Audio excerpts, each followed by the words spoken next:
Hey Internet, I'm back. I was going to do a game review, but honestly, I haven't played anything recently that I just felt was worth reviewing. So I'm not going to do that. I don't want to put out a video just for the sake of putting out a video. If I talk about something, I want it to be because I felt like talking about it. So today, I'm going to talk about the Evercade. Now I did review this a while back, shortly after it came out, which was last May. And the fact that anything launched last year is honestly amazing, because God, that year was awful. But things have happened since then. But first, for those of you that aren't familiar, let me quickly cover what this is. Basically, it's a small handheld device that has a bunch of officially licensed cartridges. This is the side with the picture. And each cartridge has a collection of games, anywhere from 2 to like 40. They're all officially licensed by the game developers. So this is not one of those cheap knockoff retro clone type things that you can get for like $10 at the Walmart toy aisle. This is a legitimate gaming device. And the main focus here is both retro gaming and also physical gaming.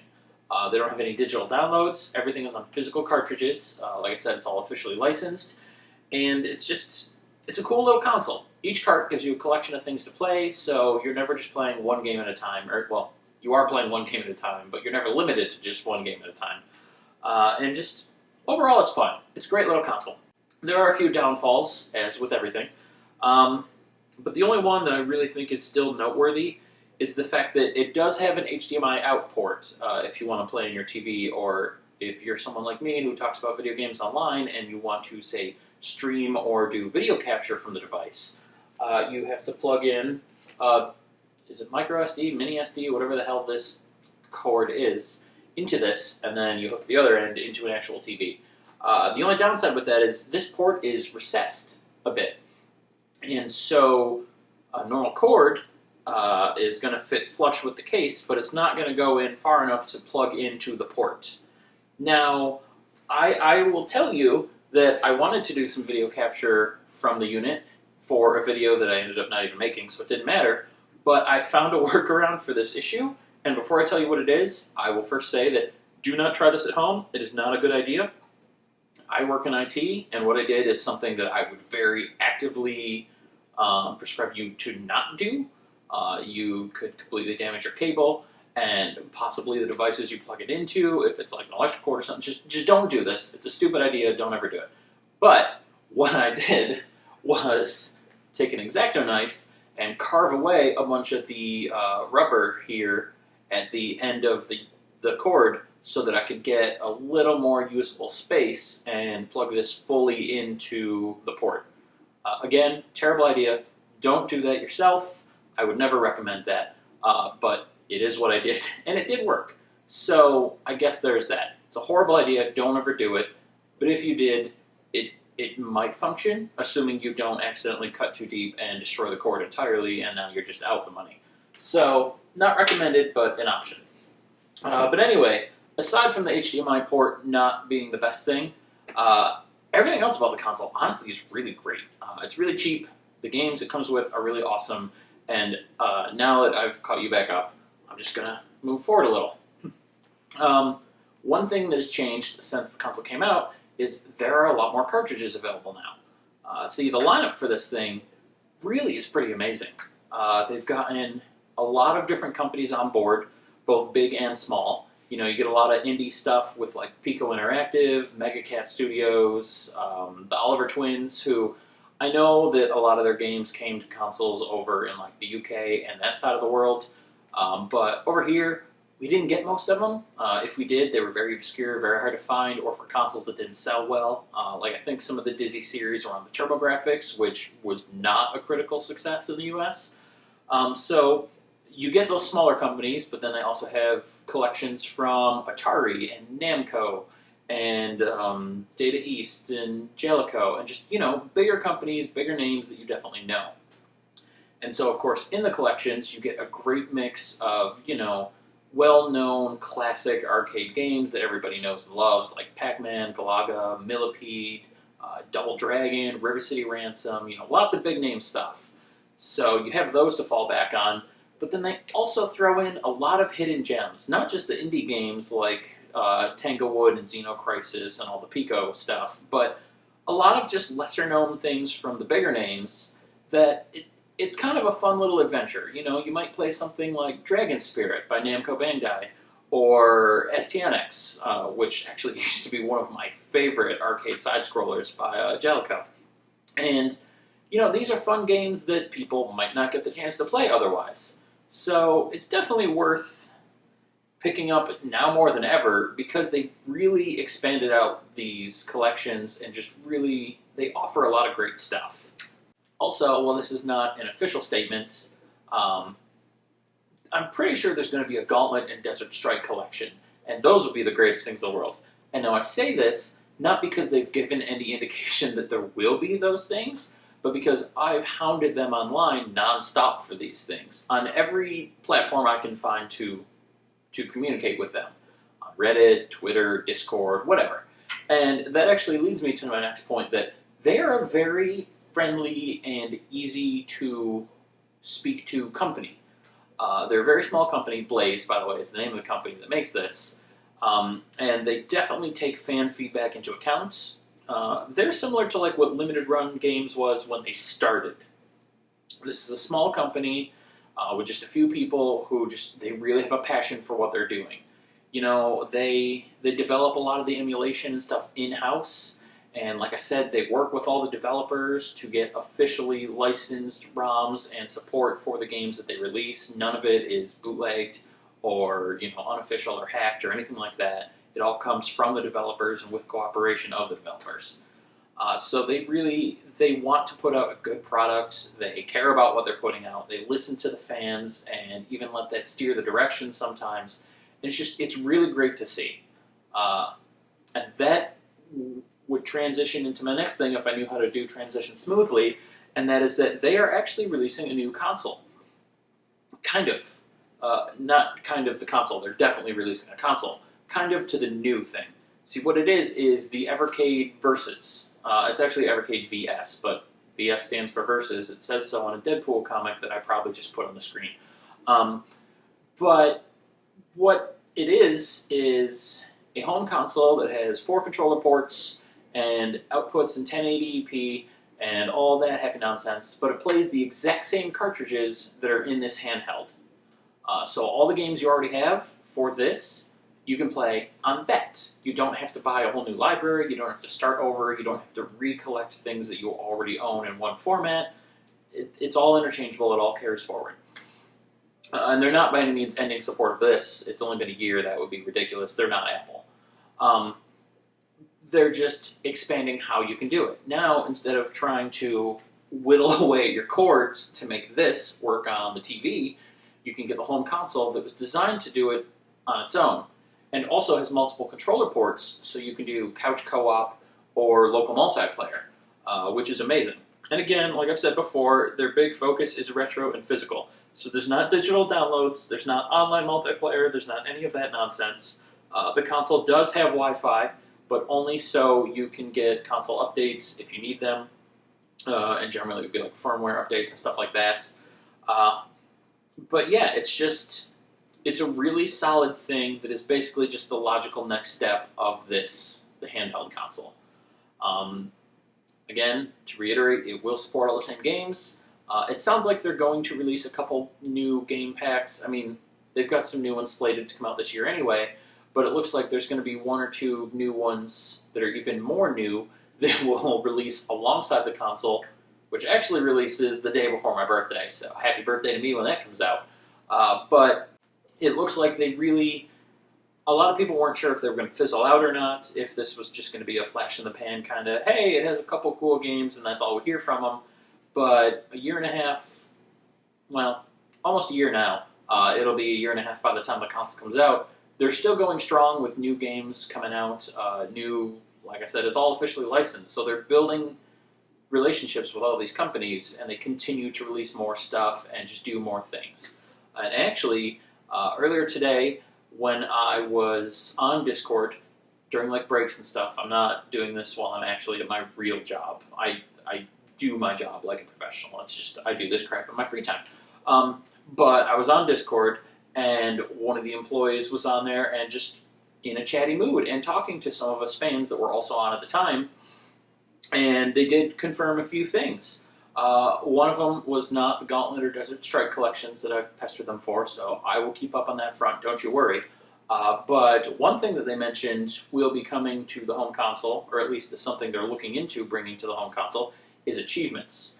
So similar to like the RetroArch emulator that I mentioned in a previous video, this would have obviously not achievement built into the games because that's not part of the game ROM. It's not part of the original game file. It's not there.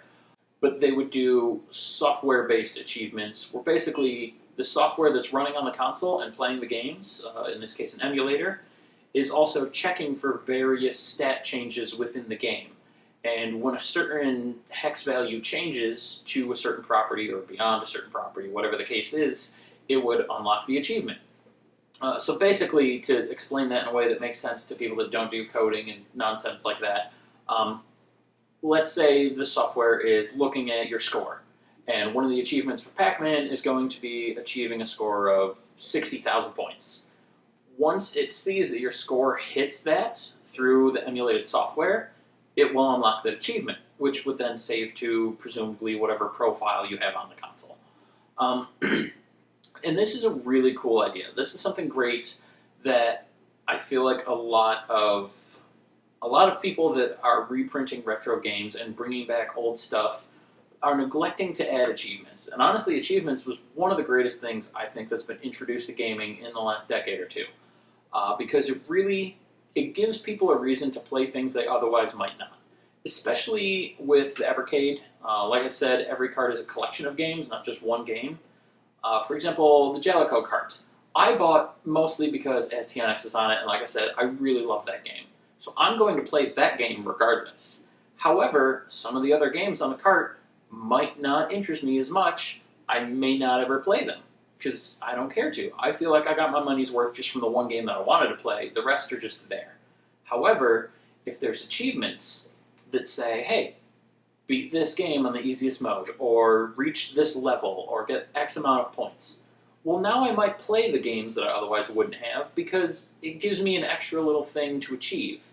You know, a lot of people, even if you're not a completionist, it's cool to see the achievements pop up or the trophies or whatever, just to show that, hey, you've done something. You know, you've accomplished something in the game. It makes you feel productive.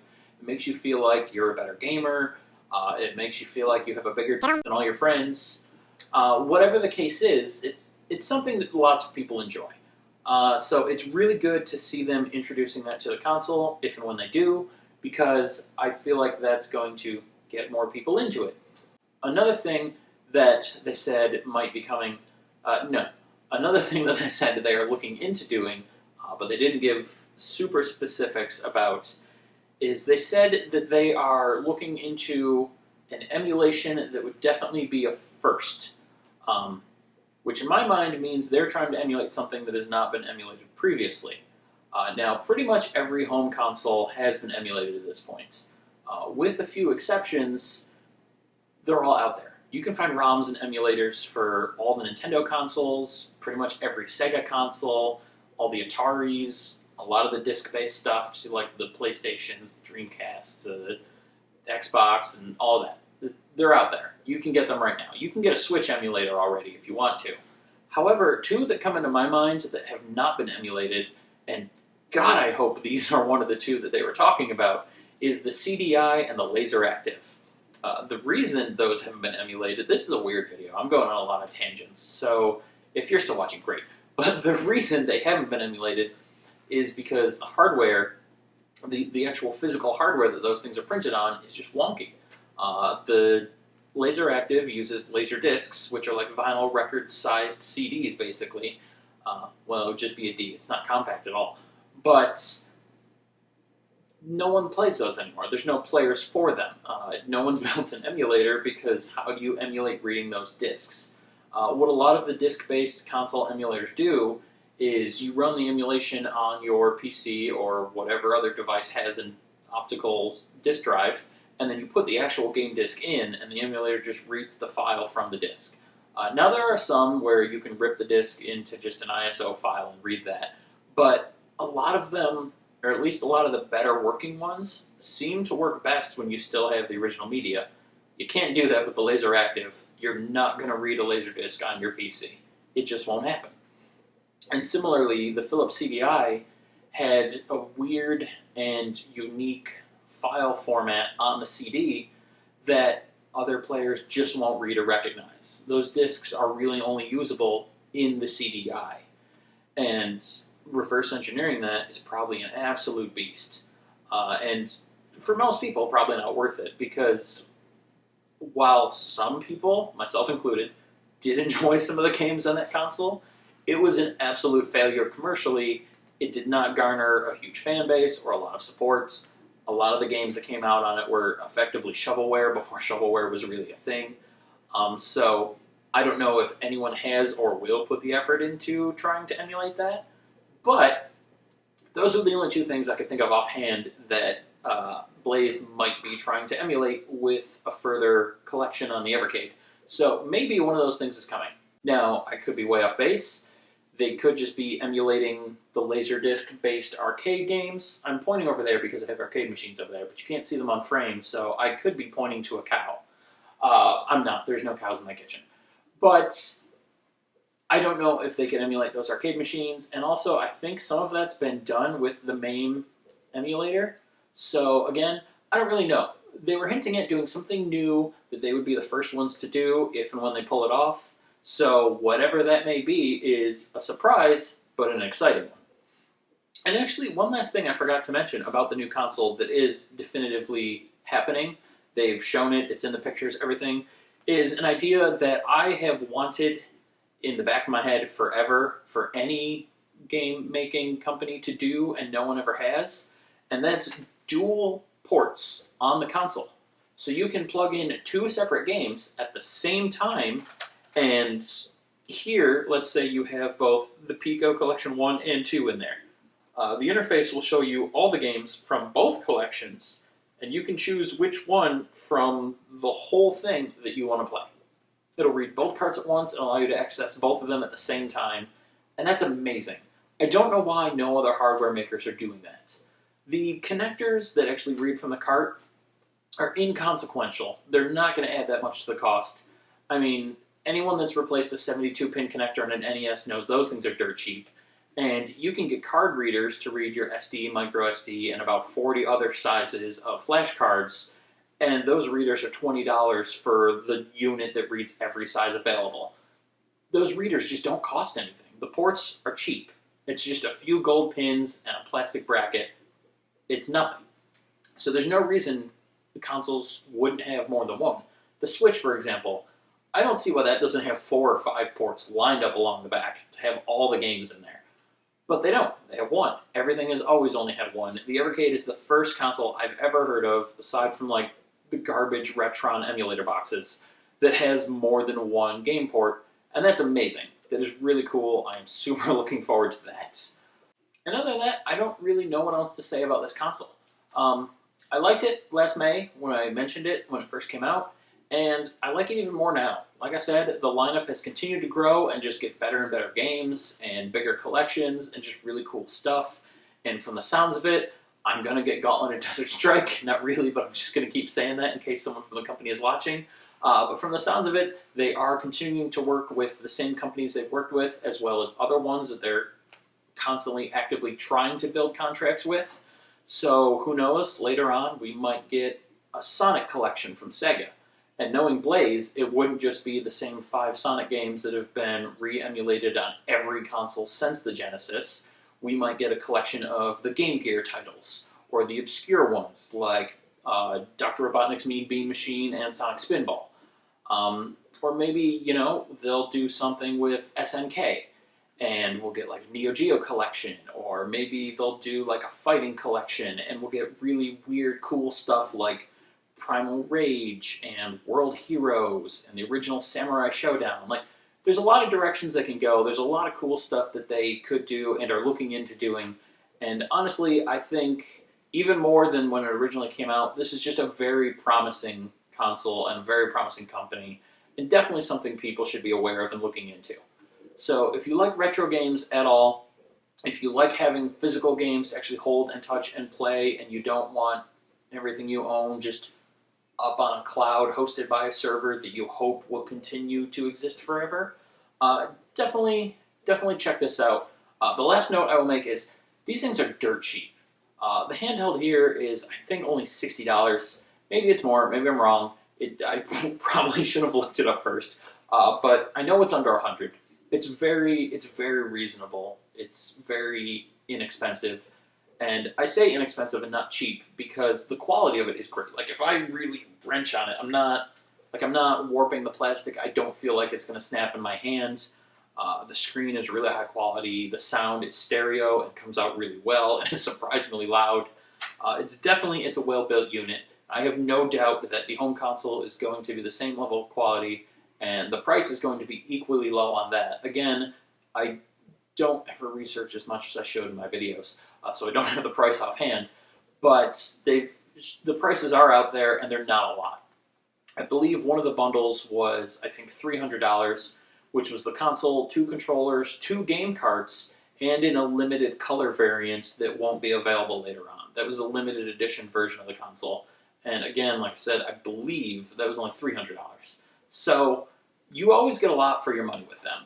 And yeah, I think they're great. I want to talk about it again, mostly because I was talking with them earlier today. I was just really impressed with the company and felt like shining a spotlight on them for a tiny bit for whatever minute audience I might actually have.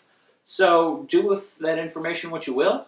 And if anyone's even watching, A, I'll be surprised, and B, thank you.